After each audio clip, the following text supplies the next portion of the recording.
Hello and welcome to Reminiscences. Today we are in the home, I should even add the beautiful home of Abubakar Alhaji, the Sardaunan Sokoto, where we hope to bring you a very rare interview with this distinguished elder statesman. Sir, I'd like to welcome you to the program. And to start by asking you, I'm sure maybe you've been asked before, you have this rather rare name, Abubakar Alhaji. I think the Lagos media was calling you Triple A. Can you give us a little bit of explanation on how you have two Alhajis in society? My father is Alhaji, Dogondaji. He was the son of the district head of Dogondaji. And he was Alhaji Dogondaji. So that's how I took Alhaji. And the Triple A, the Queen, Her Majesty, she can't call me Alhaji Abubakar Alhaji, so she nicknamed me Triple A, and everybody started to call me Triple A. So what was your interaction with the Queen? People may not know that you interacted with her. No comment. Okay, so let me still go back. You school in Dogondaji, which is normal primary school, but then you went to Kano for your secondary school and later Katsina. In those days, probably it's rare for somebody from one province to go to another. Why Kano? Mm-hmm.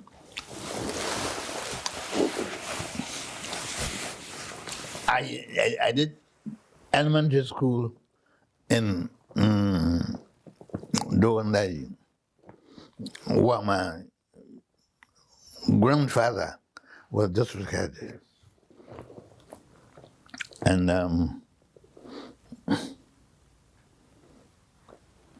he is dead now. Right. So I came to Sokoto and entered Nagarta College. Right. I was in Nagarta College for about 4 years, and then the man who was then Minister for Education, Isaketa, right. Yes. He wanted to make Calcutta College the senior college in Northern Nigeria, right, instead of Nagarta College. Right. And this is why we went to Kano. Yes. For 1 year. One Calcutta College was being renovated and rebuilt. What was your experience? I mean, Katsina College then was the premier secondary school in northern Nigeria. I was in Katsina College. I was always either number 1 or number 2 in all examinations. At that time, Sardauna, the late Ahmad Bello, he sent people from various provinces in the north to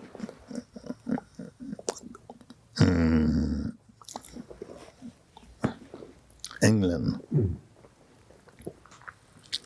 Now, that was examination as usual, and I came first. So I was chosen from Katsina College to go to UK.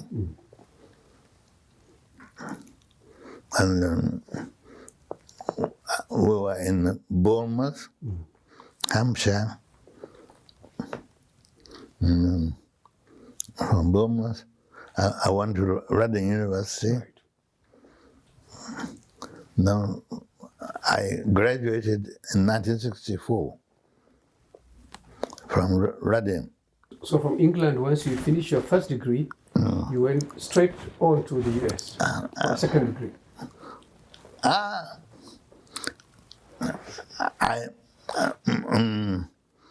It's not second degree. It's tour of American universities. Okay. Okay. And we went to all the universities in America at that time. Right. Were you in Reading between 1960 and 64? Was it the period you were in the university? Same 64. Yes. After finishing. After my first degree in Reading. And then I started work in late 64 in Lagos.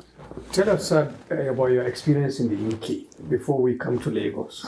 Here you were from Sokoto, a very hot climate, very traditional family. Now you find yourself in the UK. How did you cope being a student in the UK? Terrible. Terrible. You know, from I went to UK, I went to Bournemouth in UK from the royal family.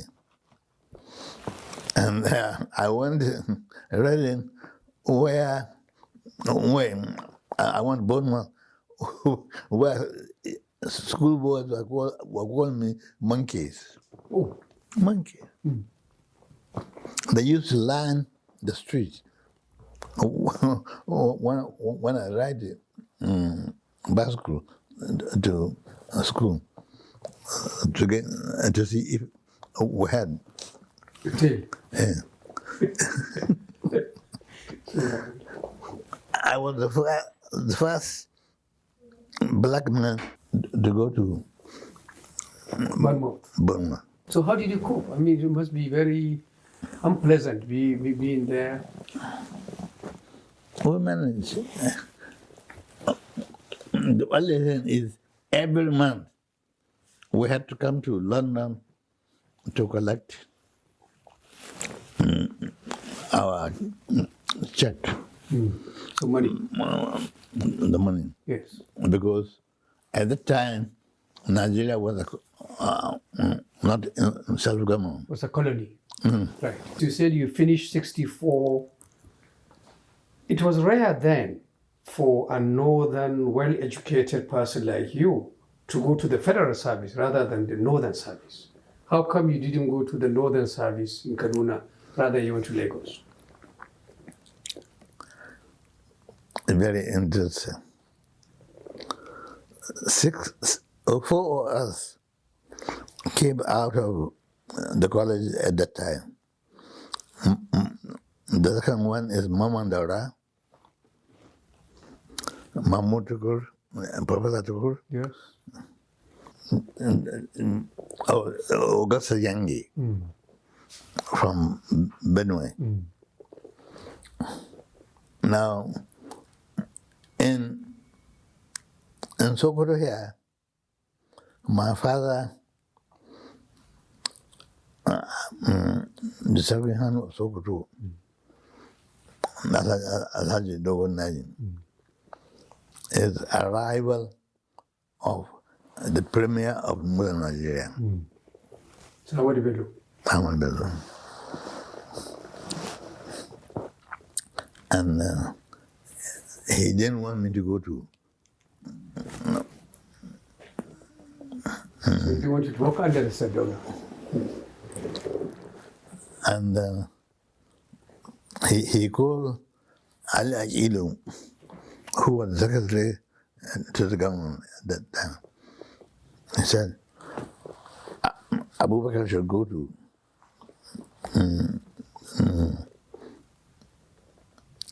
Lagos to meet Kaire at once. I didn't want him. And all the other people remain in the north as idiots. Yes. So you are the I was the exception. only one who went to Lagos. So you went to Lagos. How was Lagos then for a young northern civil servant? Terrible. I was under a Yoruba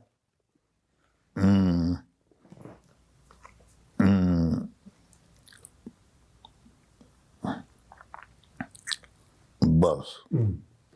But fortunately for me, the then permanent secretary in the Ministry of Finance, where I was posted, Right.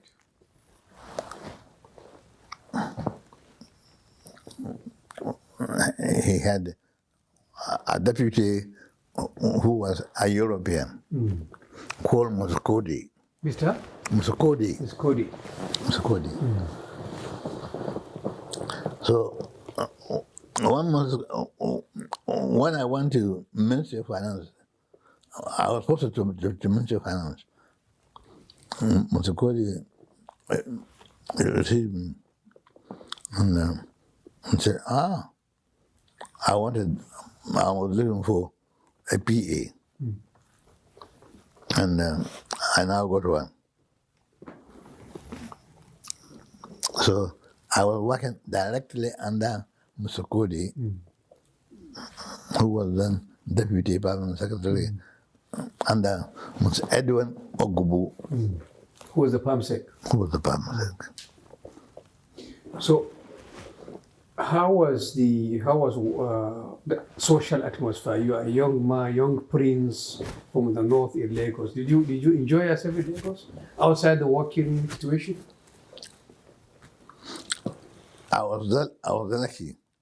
Shagari was then Minister for Internal Affairs. And I was staying in his house.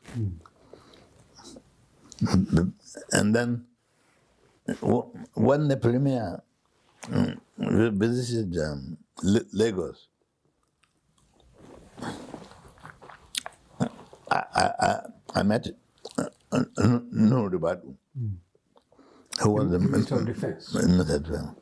And he said, my Peking, did you have a house? No, she do. I'm still staying in Shagari's boys' quarters.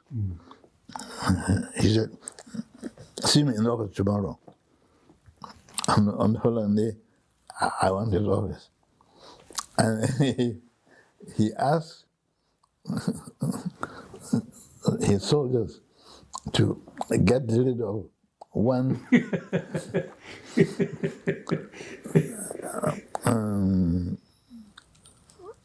she's a woman, a police officer. Right. He said, get rid of her. So they threw her out of the house? Out of the house.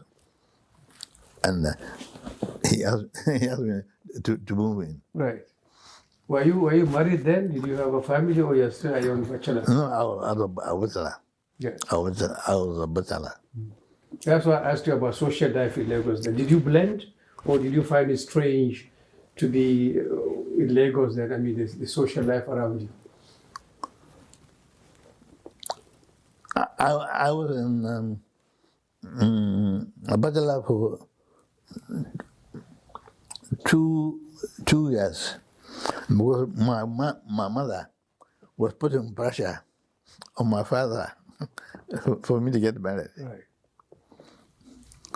She didn't want me to go to Lagos in the first place. She didn't. So I came back And I got married.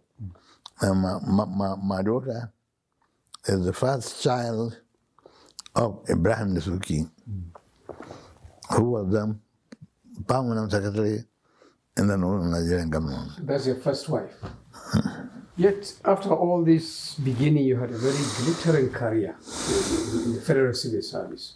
You are PAMSEC in trade, in finance, the later minister in planning, in finance also.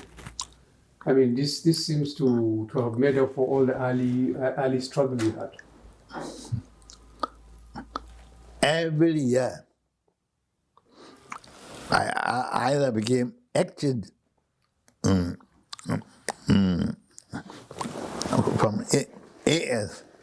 I became acting SAS. Senior Assistant Secretary. And then when I got promotion as PAS,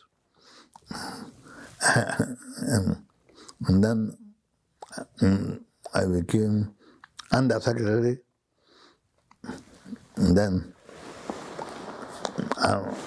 Permanent Secretary. You also became the Minister of Finance under General Ibrahim Babangida. I mean, how was that transition? Normally you are a civil servant. How did you become a minister? I was the first person. Babangida, as you know, is a married daughter. Yes. He likes to be called married daughter. And he got a professor to give him a report on the whole civil service. This professor wrote a report saying that permanent secretaries should be director general, because unless permanent, about permanent secretaries. And then I went to Babangida. I said, I will not be the director general. Because at that time, I had so many director generals under me. So General Babangida said, okay, he nodded. After 1 week, he called me and said, I want to appoint you as Minister of State and Economic Advisor to me. So you're Minister of State for Budget and Planning. I was Minister of State for Budget and Planning and Economic Advisor to the President. And then later you became Minister of Finance. Hold on. Yeah. And then again, your people were unhappy. And the Minister of Finance, the one I took over from, is Falai, Olufalai. He transferred 2 million to Nigerian Commission. And he wanted to become president. And Babangida got to know of this transfer. To Nigerian High Commission? Where was the 2 million transferred to? To the High Commission. In London? In London. And Babangida got here of it. And he sacked him as a Minister of Finance, and he appointed me Minister of Finance. A lot of some of the structural adjustment program started under you as Minister of Finance, this relationship with IMF. And Nigerians are very sort of critical of that. Nigerian elite. They say we started maybe becoming subjugated by the IMF under this period. What do you say to that? Oh, yes. You know, in my during my period as permanent secretary, I went back to America, and I was in the IMF Institute. Well, so you are trained by the IMF? Oh, yeah. For 1 year. And then there I met civil servants from all over the world.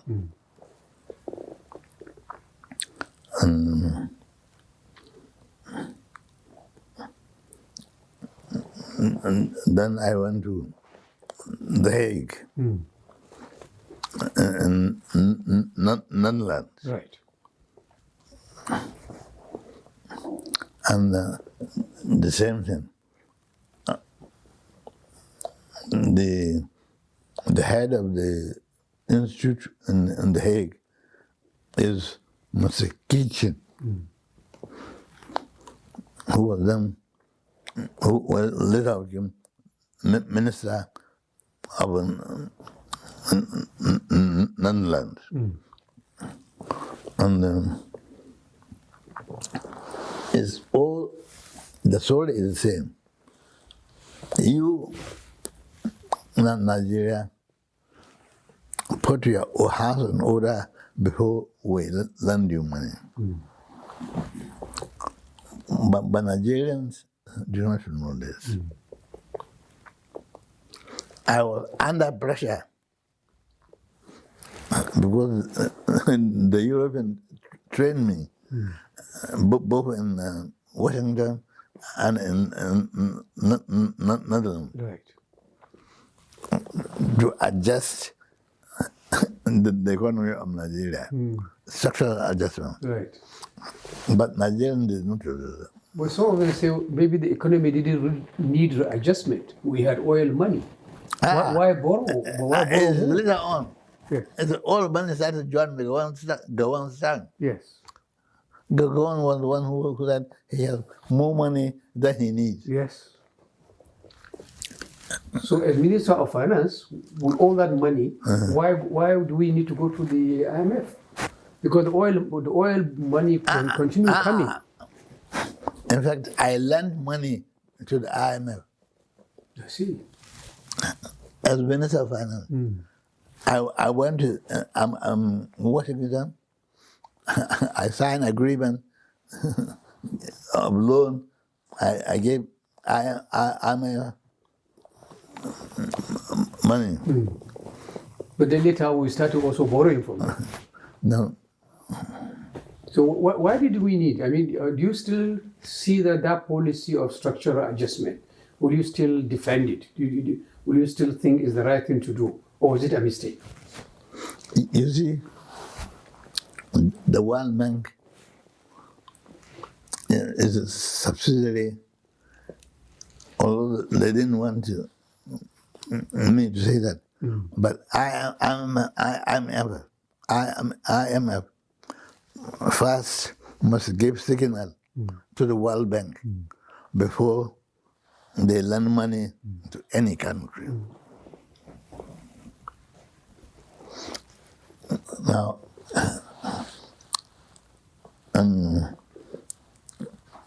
you know,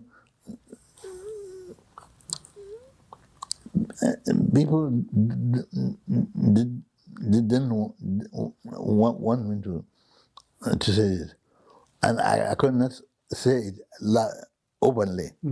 But I know that I cannot borrow money from World Bank without go ahead from the IMF. Yes.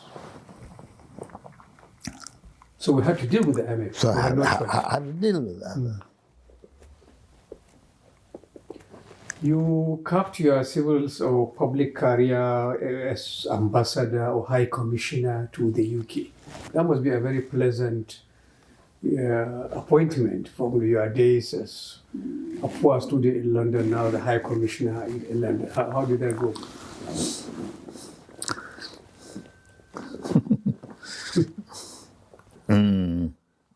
Babangida, to make it palatable for me, he said, Alhaji is translated from Minister of Finance to High Commissioner. But I know he won't get rid of me. Yes. So you are really sidelined, sent abroad. Were you unhappy, or did you enjoy the assignment?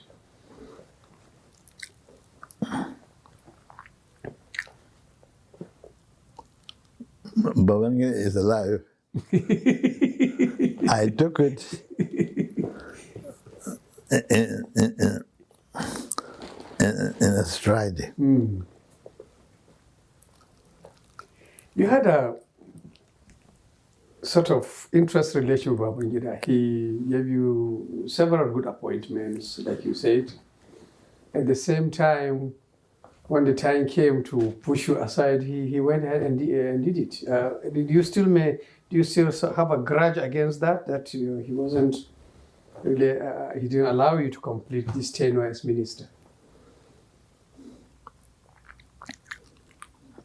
I didn't get it. I said, the way you were sort of pushed out of the Ministry of Finance. Yes. To High Commissioner. To High Commissioner.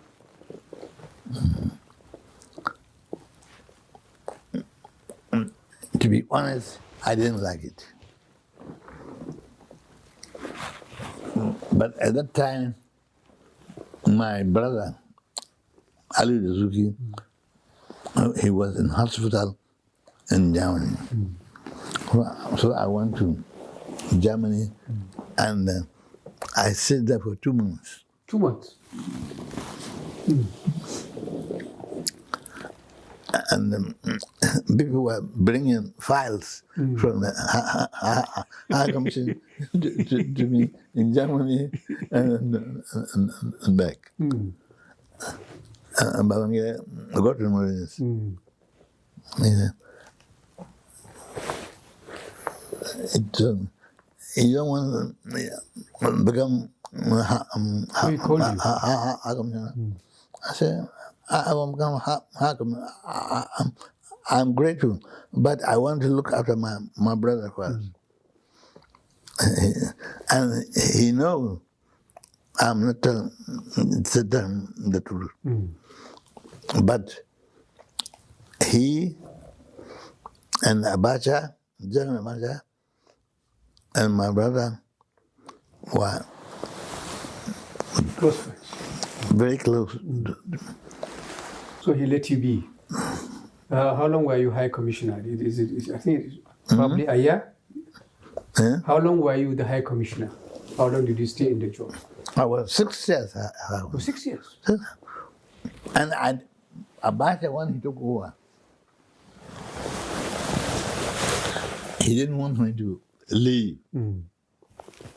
So did you leave the job under Abacha and come home? Abacha fell out with my wife's father, Ibrahim Suki. So Ibrahim Suki, yes. You know,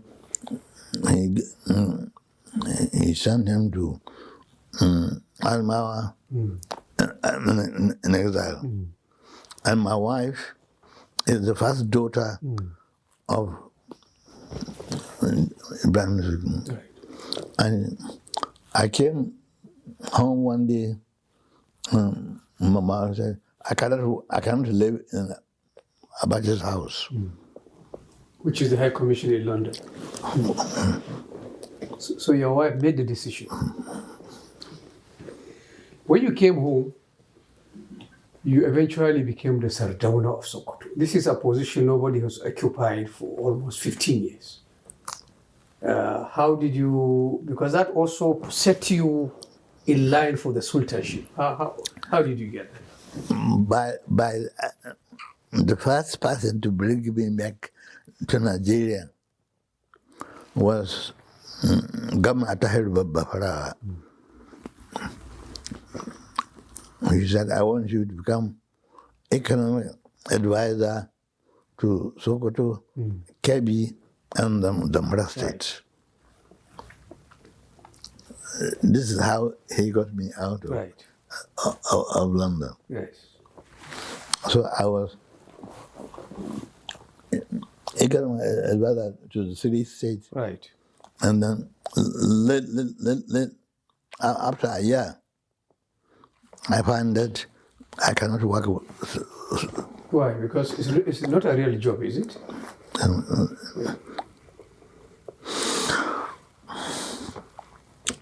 So I quit.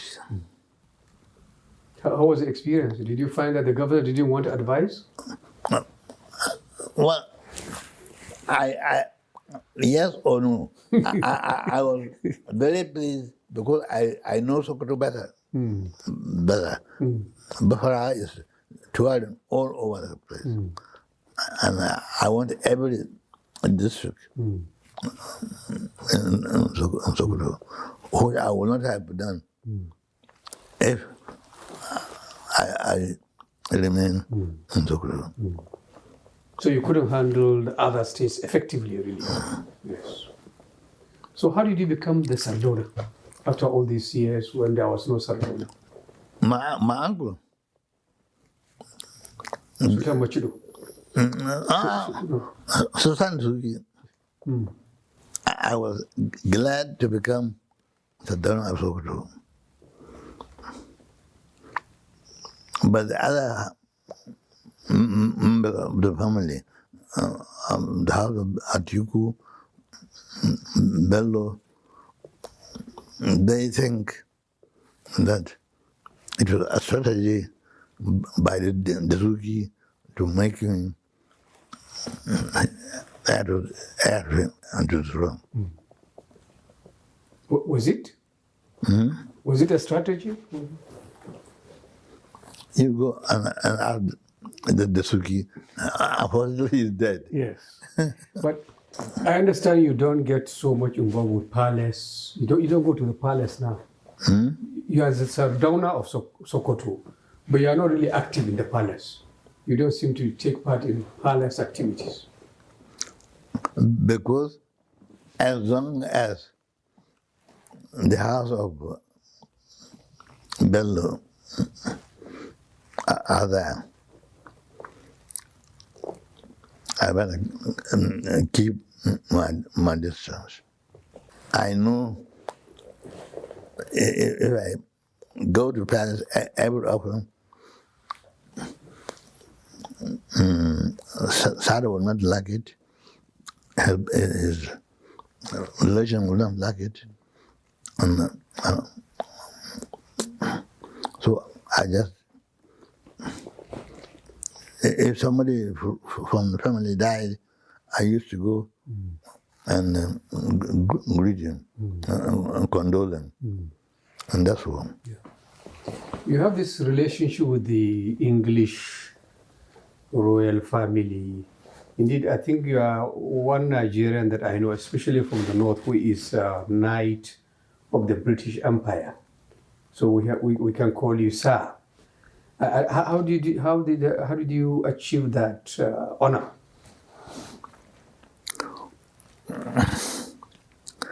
I was the first knight to be appointed in the palace of the Queen.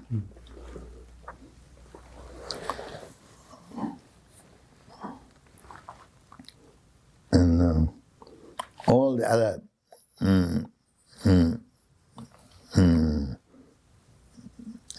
what do you call him? The former governor of northern Nigeria.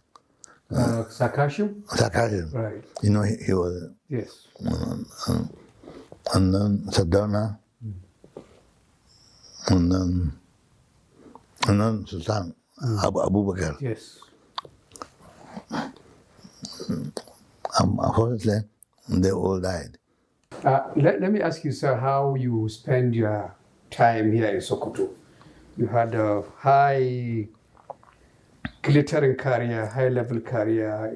Lagos, in London, and all. Now here you are in a small Sokoto. How do you spend your day? Reading Quran.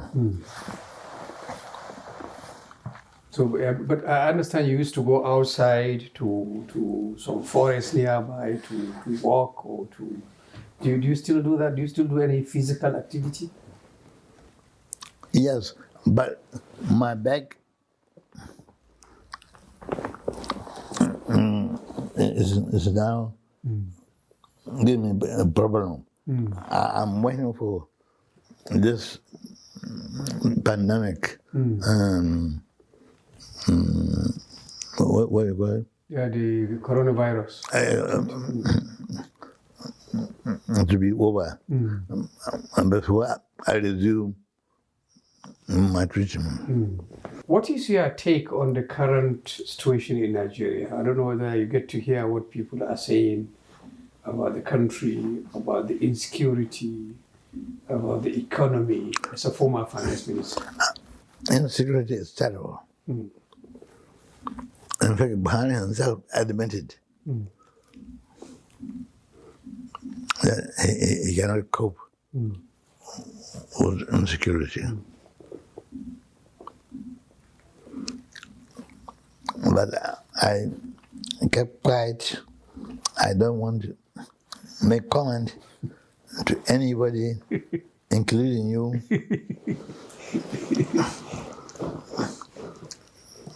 But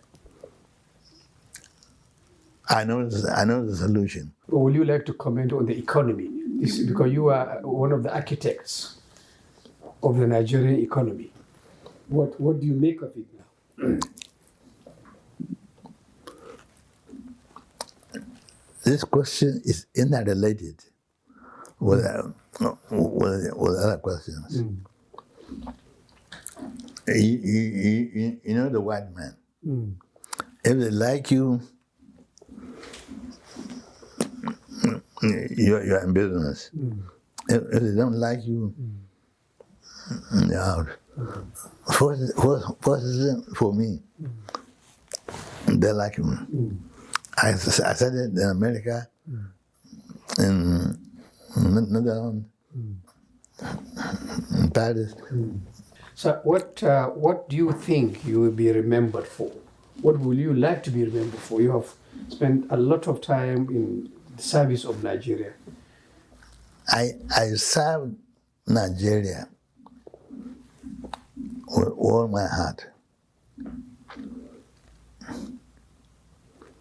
And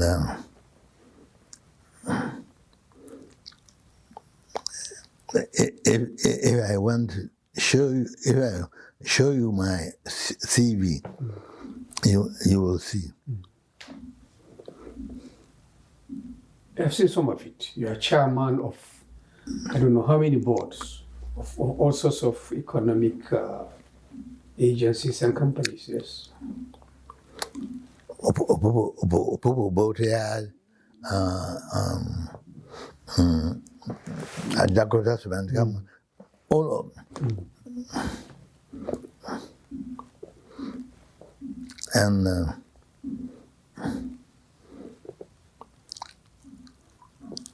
I know what you want me to say, and I will not say it.